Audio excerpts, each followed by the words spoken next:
হরে কৃষ্ণ বন্ধুরা, আজকের ভিডিওটি শুরু করছি ধনতেরাসে কি কিনবেন না। ধনতেরাসে যে জিনিসগুলি ভুলেও কিনবেন না সেগুলি হলো লোহার জিনিস, যে কোনো ধারালো জিনিস যেমন ছুরি, প্লাস্টিকের জিনিস, চামড়ার জিনিস, সর্ষের তেল, কালো তিল, অ্যালুমিনিয়াম, কালো ডাল, কালো রঙের পোশাক, কাঁচের জিনিস এগুলি কিনবেন না।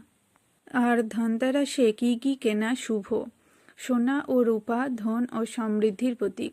ধনে বীজ মা লক্ষ্মীর কৃপা পাওয়ার জন্য। পদ্মকাটা কমল বীজ লক্ষ্মী পূজায় অত্যন্ত শুভ।